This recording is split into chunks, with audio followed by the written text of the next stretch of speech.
This is absolutely devastating news. It's not often that I'm shocked by the behavior of white people. No one on the planet has a lower opinion of white people than I do. I don't think nothing is beneath these people. And every time you think you get close to the depth of which even they will sink, they surprise you and go lower. I mean, I'm listening to the news today talking about this Oxford school shooting where 4 children are dead. Now, this is the epitome of white on white crime, but throughout this tragedy, you won't hear reference to that whatsoever. But had this been a black situation, that'd have been the first thing they put on the headline. And I know some of you, well, Jonathan, why are you concerned about this? This is white people killing white people. I'm concerned about this, and I'm addressing this, and I'm bringing this to my people for one reason and one reason only. If they are this lax, this inept in protecting their own children, how do you think they're going to protect yours? If they can't follow simple procedures to safeguard their own children, how do you feel comfortable thinking they're going to do more for you? As I stated before, there's nothing more devastating to a parent than hearing news that something happened to their child. And what puts salt on the wound is when you have placed your children in the care of other people who you have no way to hold them accountable. That's even worse. Here I'm listening to this lady, Karen McDonald, the Oakland County prosecutor, and she's revealing details about this case. The father bought the weapon primarily for the son. Bought this weapon on a Friday. The next day, or at Monday in school, the boy is drawing pictures and images of shooting people. He's posting on social media how he just got his new toy. This is what he bought for Christmas in November. It was revealed today that the teacher seen a note that the boy had been doodling on his desk, and it disturbed her so much to the point that she took a picture of it. And it was cries for help. I can't. The voices won't stop. You know. So this boy's not only evil, he's demonic, disturbed. And the teacher took this to the office. When they came back to get the boy, took him and his backpack to the principal's office. It was believed at the time that he had this weapon, that he could have had this weapon in his backpack, but they never checked him. They never checked him. This is white privilege at its finest. You let a black boy in a school writing notes like this, and they take him down to the principal's office.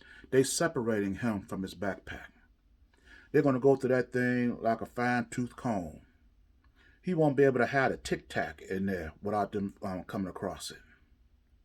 But this white bastard was able to go to the principal's office with his backpack.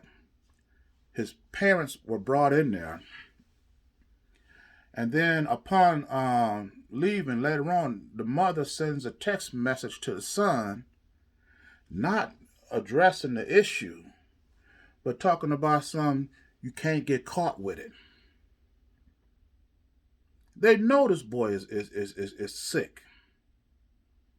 And a threat, they ignored it. The only thing she was concerned about was her son being caught.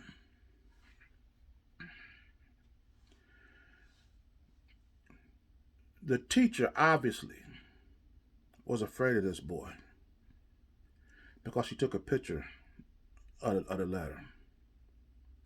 Had she not been afraid of him, she would have took that picture, took that boy right down to the office herself. But see, procedure dominates white people. They have to follow a chain of command. Nobody has the authority to make decisions on their own. To me, this reeks of Alec Baldwin and this incident at the movie scene where he shot and killed the photographer, the videographer.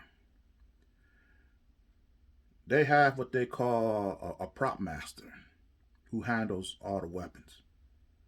And once the prop master say that the weapon is good, it goes through I don't know how many other people's hands before it gets to Alec Baldwin.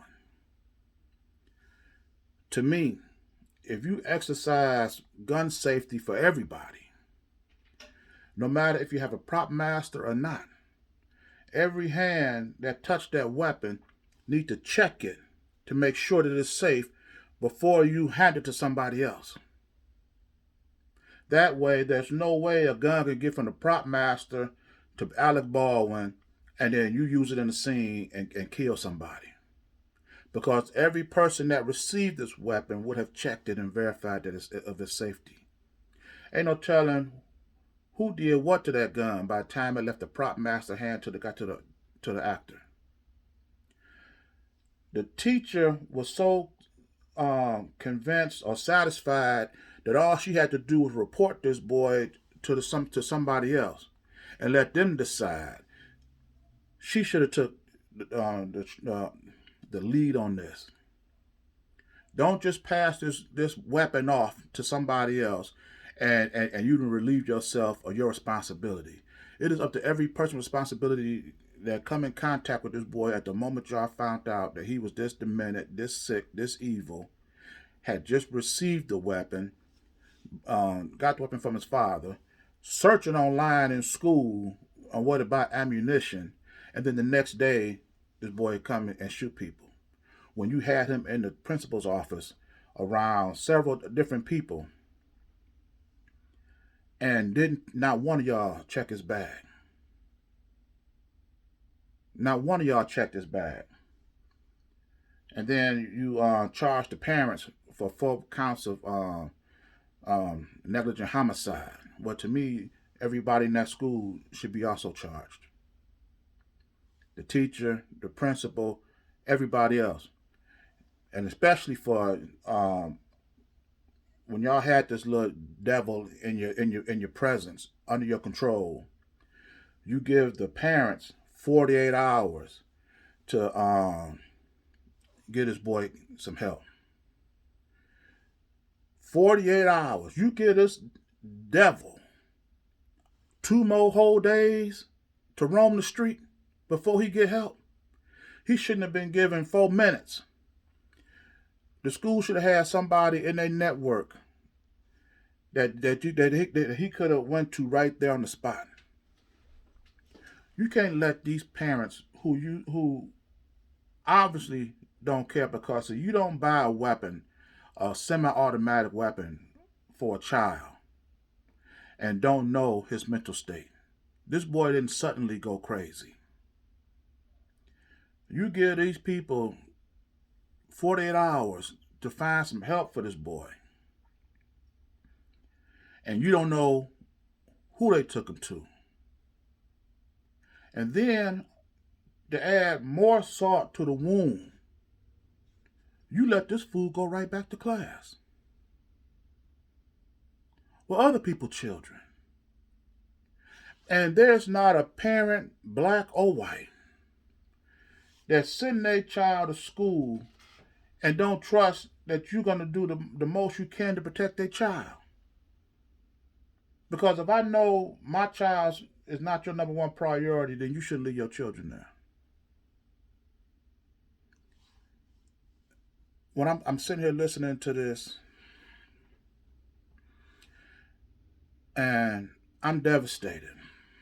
Like I say, when you attack children, That is that you attack the very heart of a parent. That is the most devastating news that a parent could hear, and especially when you get to the point where you realize that you knew that these people don't have your child's best interest in mind, and you still sent them there. You know, talking about they asked the question is are you setting a new precedence by charging the parents, or as the evidence so overwhelming that you have no choice? It should be both automatically. Whenever you have one of these bastards bring a weapon to school and shoot and kill or shoot and injure or shoot and miss everybody, the parents should automatically be charged. Automatically. Whoever had contact with this weapon and put it in the hands of this person should be charged. Here, Michigan has lax laws when it comes to gun safety. There's no laws that you got to lock your weapon up, keep it away, to how to store it. No, nothing. You have more guns in circulation in this country than you do people. There are more weapons on the streets than there are human beings. America is the most violent country on the face of the planet. And you telling me you don't have laws to protect, to demand that these people lock and secure their weapon? That court should be filled up with people being charged. Charges should be brought. The parents, the person who sold the gun, the teachers, everybody that had contact with that boy, and this incident result of it should be charged. But the thing is, white people will pass no laws. They will change nothing to stop behavior like this. And there hasn't been a peep out of any so-called black leader to address this issue to protect his own people. Because see, I can see white people being loose with safety procedures and precautionary measures against blacks. But when you see them this lax on their own, this screams for change. This screams for new leadership. And where are the leaders at now? Especially the black ones. Because if they're doing this to their own, I just imagine what they'll do to yours. And the prosecutor say this. When they asked the prosecutor, this Karen McDonald chick, are the parents in custody right now? And she sat there and was like, I don't have no comment on that. That means no. Or it can mean yes. But the fact of the matter is, here you got 4 children dead, parents wounded for the rest of their lives. And you got the nerve to sit up here and tell me that the two most responsible for this, you can't speak on whether they in custody or not? You still protecting whites? There's no depth to these people evil. Then after the news conference was over, soon the regular news kick in, they announce what? That the parents have not been arrested. And they're giving them time to turn themselves in. Your time was up the second you bought that weapon for that. You know what? I don't like getting emotional over these videos. But like I said, it's time for us to do something we got to do something to protect our own. We can't keep leaving our fate in the hands of these fools. I'm going to end this video here. So, peace. I love you all.